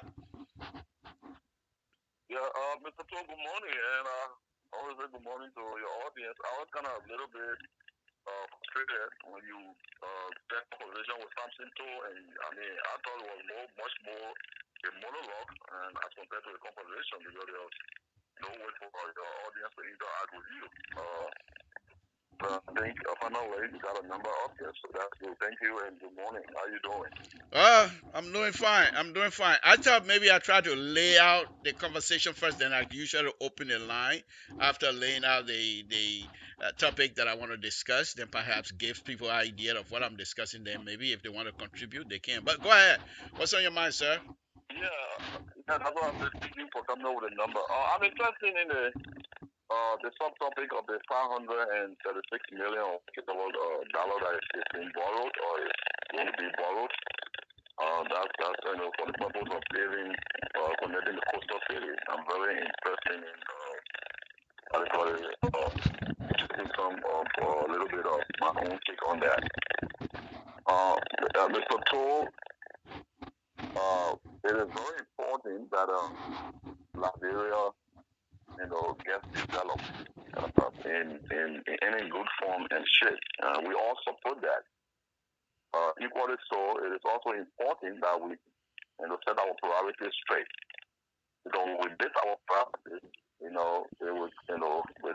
run well, and our intent will not be obviously observed to be good, and at the end of the day, we will not achieve our goal. I think, President, we have got a very good heart for Liberia, to see Liberia developing. But I think he needs to slow down and take a step back and visit some of the things he's doing, specifically concerning this loan. At this time, we don't have money in the country. The country does not have money. We are very, smart to I don't know whether he was told or he did research to find out that all the stuff we depend on our natural resources that we depend on our country, the prices on the world market today is bad. The iron ore, the rubber, and what have you. Okay? So, looking at that, the extractive industries in our country, the money they pay the government revenue, we all see that it's not sufficient. It's not enough to keep the country running. Even though we run around boasting that we're rich, our country is rich, that diamond, gold, iron ore, but we see that these companies are in the country that are extracting these natural resources. What they pay the government revenue, chicken change. So we can't easily depend on that. Now the president just said the $500 million budget, and knowing that he only inherited according to how they call it, open sources, they inherited no more than $200 million. Something around, the president says he left $150 some million in the bank. So we take for one for that, even though President Weah did not come back to us to tell us what he inherited and what we tried. And that was some of our big transition. We have come back to the country and say, look, I took over, thank you for electing me, but this is what I received, and this is what income, this is what we're going to be operating with. So I want everybody, all hands on deck, so we can push the country. We didn't hear that from the president. All we heard from him, he inherited a broke country. So saying that the country is broke is a relative kind of statement. We don't know when he made broke. What broke to him, we don't know what that means, because he's been a millionaire before. So, the country having a couple of millions can be a broke thing to him, or some $1 billion. We don't know. So again, bringing us back to the point that we all realize we don't have money. Based on the information from the previous government saying that they left $150 million in the government coffers. We know that just peanuts. It's not even complete 7% of the projected government annual budget. So if you have $150 million and you projected $500 million, then you need to tell us how you're going to raise the money. Now, the unfortunate part here is when I saw the drafted budget or draft budget that is being presented to the House, I didn't see how government going to really generate money to catch up with that amount that they projected. That also was very disappointing. But that's not the topic now. The $500 million loan, $536 million loan, I don't think it's a bad thing. Let me just start the sum out there. Liberia does not have money. We need to go out to ask for people for money. Either borrow or beg, whatever way we can get money to keep our country going. So if somebody's going to borrow us for money for certain purpose, specifically build roads, it is not a bad thing. Okay? But the reality is, I would really want to answer, and I think you can also help to answer me. Is the act of borrowing the $536 million is to build a road, like the president said, connect the coastal cities. And what in turn is going to be, let me make it clear. I know it is the government responsibility to develop the country. And once the roads are built or constructed somewhere suitable for plowing, then they will move around. But let us be realistic to ourselves. What do we generate? How much government generates in the same revenue for having the road and for having the road built and connecting those cities? We want to look at that calculation. We want to look at that income generation or index for that level. So, in my sense, and my own little research, kind of analysis, I think we need the roads. And eventually, you have the roads. However, one thing has to come before another. My thing is $536 million is good. If that money is just thrown in just quickly, get a construction company that will connect the cities, I don't think it complete the contract or complete the project. I don't think so, because like we all keep saying, a mile, just a mile of the case will cost up to $1 million or something, I don't know. So, we're not get exactly what we want out of that money. So I thought those are our priorities to have connected, connect our cities, which is important. I think the government can look, in a different direction where we can break that money down into pieces, put it in different sectors, how the government generate more money, and then eventually will pay the road tunnel. So my figure is my proposal is this. You got 536 million. You are a civil engineer, and I mean, you can correct me when I'm wrong. I think 200 million or 200 million of that money can go to machinery, can go and buy machines, go to in China or whatsoever, buy the machines that are needed for the road pavement. Okay? For the government herself. Now, before the rainy season, all these roads be paved as they used to be like. And then we go tap into the expertise of our local engineers. They get the drainages and everything set up. Not that I may pay for quota, but just, let the road be great. Let it be clear that car can plow it easily. As it used to be, especially as the way it will be in the dry season. Now, let the government be able to identify all these roads, the very troubling parts of these roads. And go back to the normal days what the stop Anthony, Minister of Public Works to have stations in rural counties. So now these rural counties plus rural stations along the way that have a trouble path. For example, the road between Broad Diala and Tulsa, we know there's a problem always over there. The road between Secretary and Ganta, there's some trouble path over there. So maybe we do that kind of historical working analysis, you'll be able to derive maybe 15 to 20 to 30 trouble parts of the road, connecting all those cities, including Brantu, the Plymouth, River Fairs, and whatever. 15 also, let's say 15 different trouble parts. And then we decimate, a certain company, those yellow machines. So that in the case of rainy season, when the rain, is falling and some of these parts become trouble, we go there and our machines are there and then make sure to get easy passage. It's not going to be connected. It may not be safe to the grade we want it to, but at least our people will be able to move it around. And the reason why I say is because if we take the money, just take the money completely and just don't going to pay for complete, quota road straight, going to connecting all the coastal cities, yes, it's good, but how many revenue generation we're going to develop from that to help us pay back their loan? Or to help us do other things for the country. So in that token, while you already spend 200,000 in that area and you create another job for your public work people, the engineers, the young engineers that are coming from school, those that have experience, those from abroad, you're creating jobs right there in the same token, while you're taking care of your roads locally. Then you take another 200 of 500 million and put it into directly go back to the agricultural bank, get a bank set up, put the money in there, and then let the librarian people know that we're going to invest the money into agriculture. So that local farmers will come, and before the bank will get a specific department that will identify your land and see what you can grow or what government wants you to grow. You grow these food stuff, including rice, corn, and cassava. Technically, rice, corn, and cassava. The cocoa, coffee, and palm, they are long-term, they are cash crops, they are long-term investment. A farmer can get into those things, that's fine. But what government needs right now will be the rice production, the corn production, and the cassava production. Okay? And the reason I'm naming these three crops, these are staple food that we consume every day. And besides that, they can be easily exported to other countries. For example, America and other Western countries now, they get ethanol to corn. And ethanol now is on the market big time now for the industry. Okay? Also, they are extracting oil from corn. The same thing with cassava.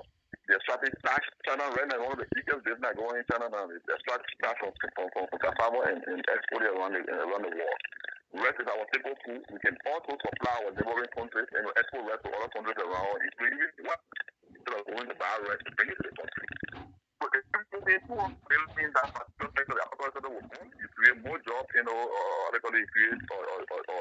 more jobs. Then you empower the local farmers. So, for example, if the farmer is in full time, you want to establish a 10 acres rice farm. Government can subsidize that farm. Once the rest, the government help you with the technical know-how, the aspects, the agricultural students, the people who have done, they know the code and know how to take care of the soil and take care of the plants and make sure you can yield more food from your farming. When the stuff is harvested, government buy at a very good rate. that you will benefit and they get part of their loan out of that money, and also government process the food and whatever and export it and sell to the country also. In that, we generate more money, we empower the local farmers, we create more jobs. So within the 6 years grace period on that loan, okay? By the time you get to the time to start paying that loan, you have already generated the money from the loan, or the same money you already generated that money already just from the agriculture sector. Now, what will boost the agriculture sector is that those loans are already open for running sector. They're not buying anymore, we're not feeding them, but for 1 week, 2 weeks, because you got your engineering, the whole public welfare situation, you make it, you are prepared because you put in money in the machines and other stuff. Now, about 100 and some more million, you can take and put it into education and health. Okay?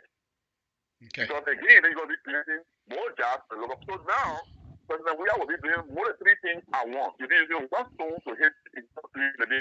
Let's take for example, if you put $100 million of that money into housing, you're probably going to pay low income housing. And maybe 1 unit, like Costa was saying, like 1 unit of that house, of the housing project would be maybe 3 bedrooms, apartment, 1 floor. And you got 15 people working, and the time frame to get that building from start to finish will be within 6 to 9 months. So you're creating jobs for 15 all buildings within 6 to 9 months. And you're talking about maybe 15 units or 600 units of jobs calculated about 75,000 jobs you're creating right there within a year's time. Okay. All right. People going forward with the money based on the assets and everything. Government will be able to hire other people. At the end of the day, the money comes back to government. So before the grace period elapsed, you already raised that money double. You see the people, but then you get thinking about using the assets now to go face the road completely. Instead of taking the wrong 536 million and just something to Chinese people, government will build on the road, stop halfway. Even if the road is completed, let's say hypothetically, just to conclude, if the road is completed, how many income we're going to generate? How many people making into areas that can sustain, that can sustain our economy? How many people are going to be exporting? So locally, yes, I can get my customer to get to the market and sell it, but we're on the local level. So that's one take on this thing. The loan is not bad, but I think we should that's our priority, so how to use that money so that in the short period of time before we start paying it back, we should be able to generate that money double and also empower our people. Thank you, Mr. To. Thank you, Mr. Yala. Okay. All right, folks. That's Mr. Yala, who has laid out the whole of Liberia budget this afternoon. But we will do what we can to get Mr. Yala on here one day, and hopefully he will give us. Like I said, he's a very smart young man. he doesn't play around. He gives you everything. So give us a call. 916-533-20. Somebody was calling here, but try and call back again. Mr. Yala is off now. So anyway, thank you, Mr. Yara. We appreciate your input this morning. Thank you very much. Folks, give me a call here, Samson to Liberian Public Radio. Before we get off the air, somebody was calling here. Give me a call back, and let's see how far we can go on this. 7. Okay, maybe I need to call that person back. Maybe. Who knows? Okay, let's try. Maybe. Samson to Liberian Public.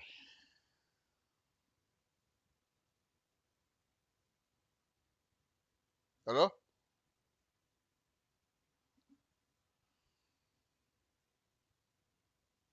Okay, all right. Okay. All right, folks, Samson to Liberian Public Radio. Let me just quickly try to wrap it up here. Mr. Yara, thank you very much for calling.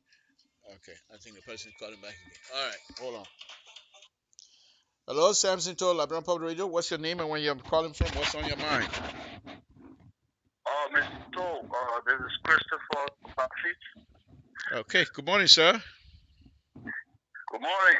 I'm calling to speak on the security issue. Okay, go ahead. Mr. To, the thing, anywhere in the world, right, rather developed or not, the security of the president is very paramount, and also in the military, according to SAMSON teaching, a general must always be protected, at all times. I think even though the president is popular, people love him and everything, but he can still be touched. He can still be touched by somebody small, somebody of a no name. Anybody can do dirty Anybody can do something dirty for anybody. You know, so they are always protecting. And I feel like sometimes he's kind of appear to be vulnerable a little bit going into this community. Liberia just came from a 14-year civil crisis. You got people in the country who are not necessarily stable. You know, so the presidency is very, very important. You know, so I see like maybe the security detail, they're taking this job to be like for fun. It's not fun. We're talking about the life of our president. His safety matters. You know, because anything happen, it will create chaos. So they cannot trust any Liberian in our country to say, oh yeah, the president is good, so just let him meet anybody at any time. No. The protection is very, very important. The safety. You know, but the other day, you know, like here in America, yeah, the president going anywhere, they will send security details ahead, you know, because the top official will get the info, they will pass word down to the police, the, you know, NSA or wherever, everybody will be on the same case, and they will get men with clean clothes or wherever in that neighborhood, you know, before you can show up there. So Liberia need to take you from that. But I see that there are too many lapses when it comes to security. I don't know if they are doing it, but the way I just see people meeting the president and just watching him like that is not very good. You know. And right now in our country, if you look at some kind of late child come go for pick up gun and do something to the president over there, who next in line? The vice president. All these things we gotta look at this. They cannot just open him up to just anybody like that. No, he's loved by the people. You know, he's popular, but he must also be protected a lifetime threat. Thank you very much, sir. Thank you, my brother. Okay, that's another voice being added on here, and which it all makes sense. I mean, like I said, you know, whether you support the president, we are or not, he's not our president. And we cannot afford to have these kinds of mishap and things that people are not thinking through, because these are very important in our community. I'm going to be out of here now, not for long anymore. So give me a call, 916-533-2048. We'll be back Monday, of course, and bring you some more. Now that I know that obviously there's no way they're going to block this. I don't see any kinds of possibility of this $36 million being blocked by the Senate nor the representative. They will pass it, and but I will continue to discuss. I'm not going to discuss the nitty gritty, how the budget is supposed to set, what have you. They said they're borrowing the money for this purpose, and since that purpose within my own line of work, I'm going to concentrate on that. I'm not going to, try to debate the issue as to what area they need to spend the money and think. Those are people like Mr. Yala and other people, smart people in that area to comment on. But I'm not that I'm not qualified. Of course, I'm not qualified. I'm not an accounting. But however, I got a big mouth. But that's not the area that I want to concentrate on. Let's put it that way. So I'll do my best to make sure that I talk about the construction aspect, the design aspect of this whole road business. What we need to do in order for us to be successful as a country. Because these things are very important to all of us, to be honest with you. Because if we go out and build a decent road, it doesn't have to fill out the whole thing.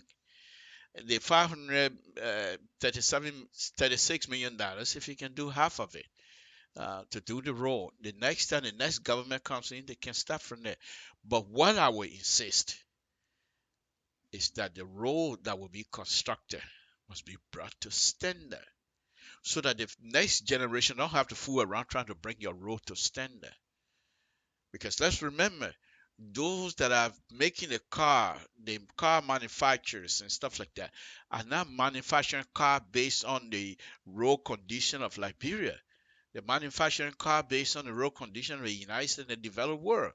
And so they don't have a factory set aside specifically for Liberia roads type of construction. No. So you then, it's left for you. If you want to utilize their products, you're gonna have to bring your own segment up to standard, so that at least you will be able to utilize their cars effectively.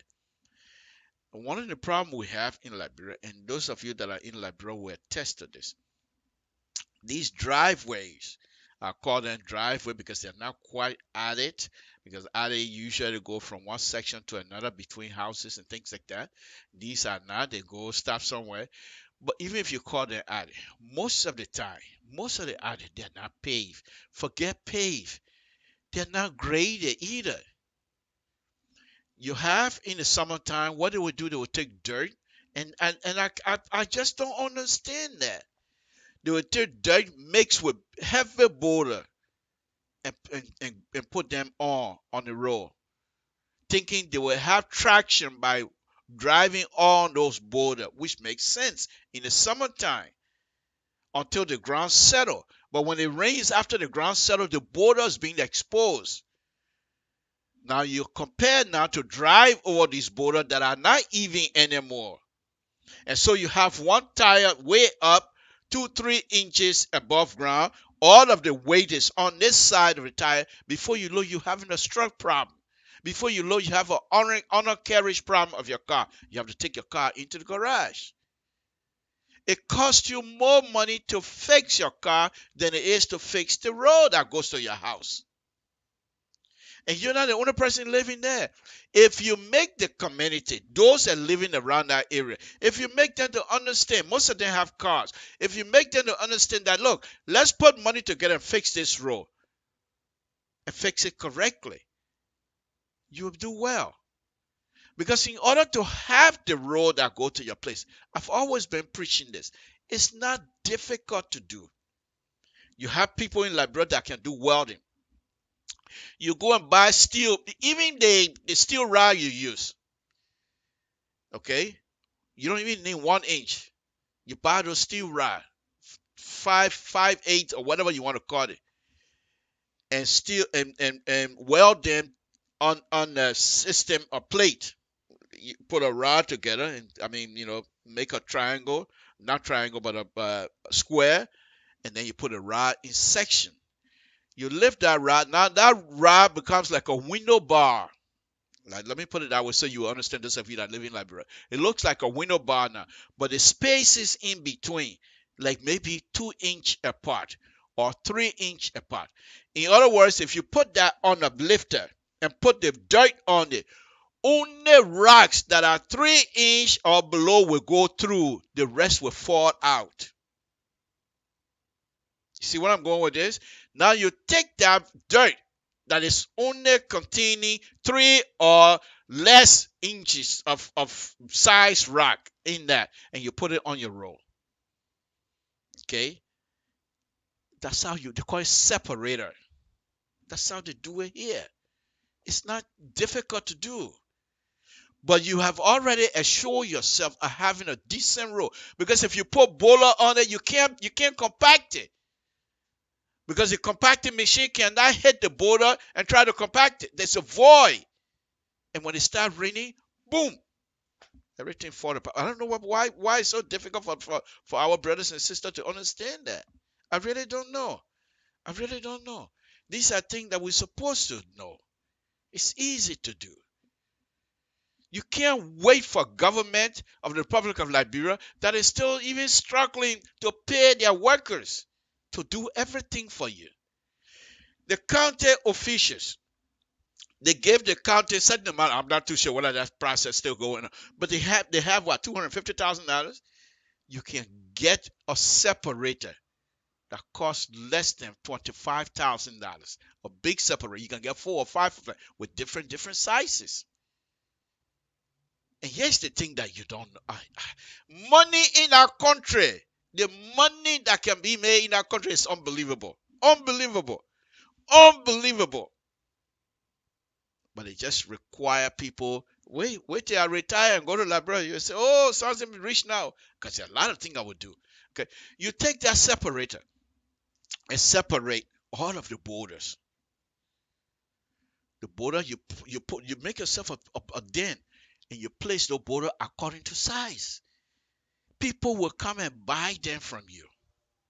And even the county, You can put those aside and use them for drainage purpose.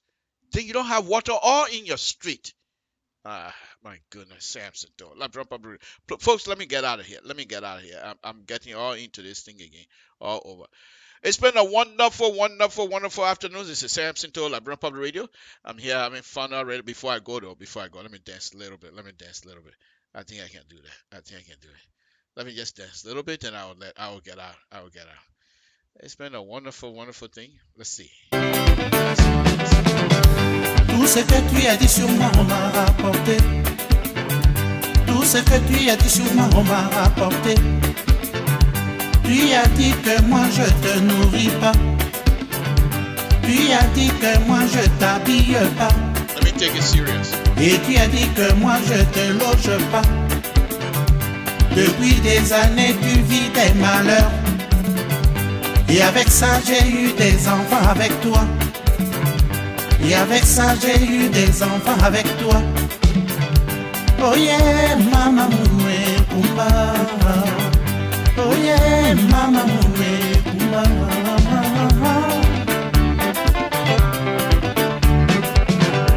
Tout ce que tu as dit sur moi on m'a rapporté.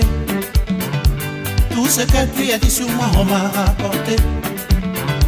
Tu as dit que moi je te nourris pas. Depuis ce temps-là tu n'es pas encore morte. Depuis ce temps-là tu es encore vivante. Tout ce que tu as dit sur moi on m'a rapporté. Tout ce que tu as dit sur moi on m'a rapporté. Oh yes. Oh yeah, mama, tu bella. Oh yeah, mama. I know my brother has arrived. Hello.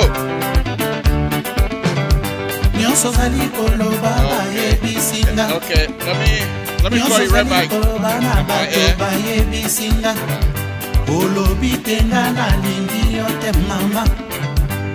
That's live television, buddy. Alors que to vandinga na yo mingi mama. Ukoli singanga pena kolisi yo. I'm serious this morning. Ukoli elongo tango yampasi. Oye mama mwe tubela. Oye oh mama mwe tubela. Ah yes, I'm serious though. Okay. This is a very serious business.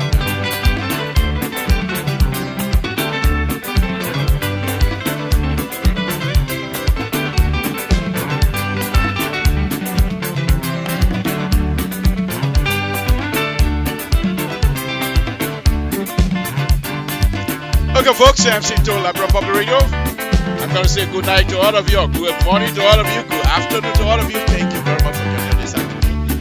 It's been a wonderful, wonderful program here this afternoon. What we try to do is to bring some issues, right? Not necessarily try to keep people. We're not here to get anybody in trouble. It's not necessarily for this thing. We get that. Our job is to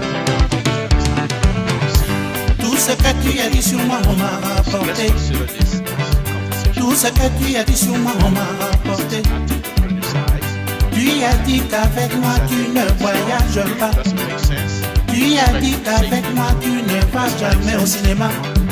Tu as dit qu'avec moi tu n'as jamais mangé au restaurant. Oh yeah, mama moué kumba. Oh yeah, oh mama moué kumba.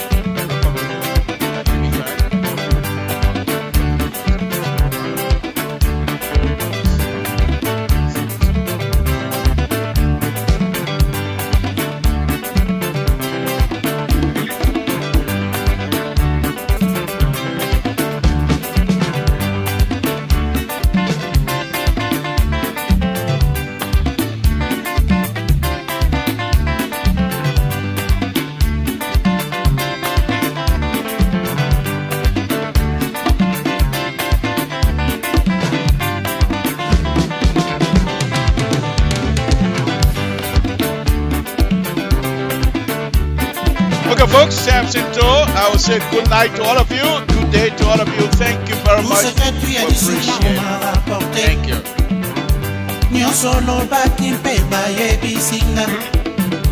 Tu as dit que moi je te nourris pas. Et depuis ce temps-là tu n'es pas encore morte. Depuis ce temps-là tu es encore vivante. Oh yeah, mama moué kumba. Oh yeah, oh mama moué kumba.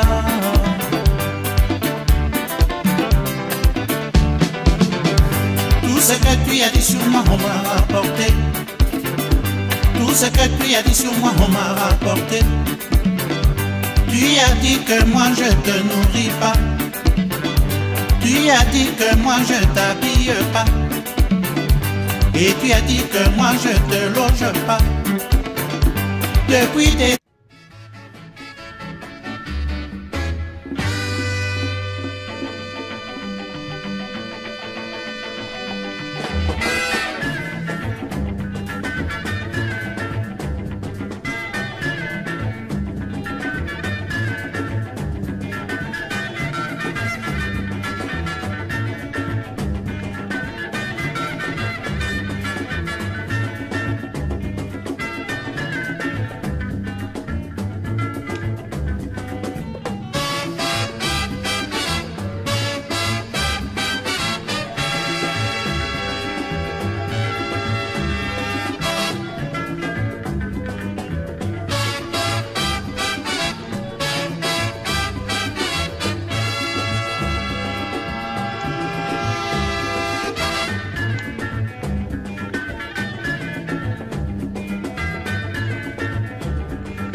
mon amant.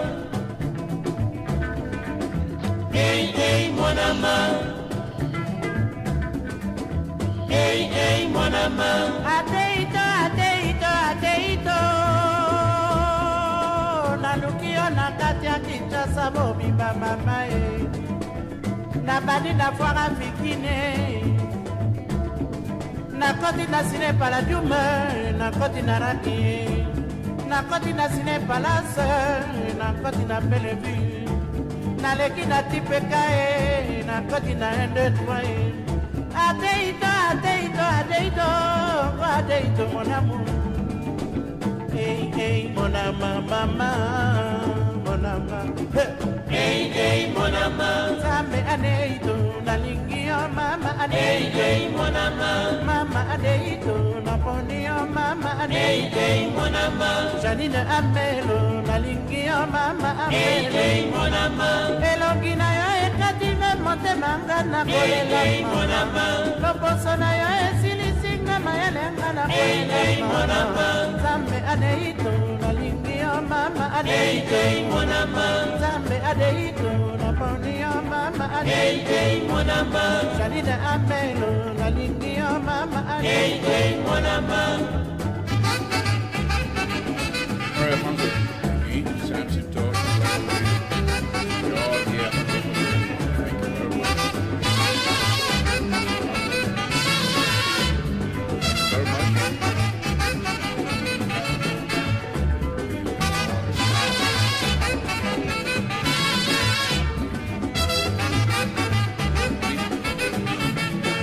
Donald Trump.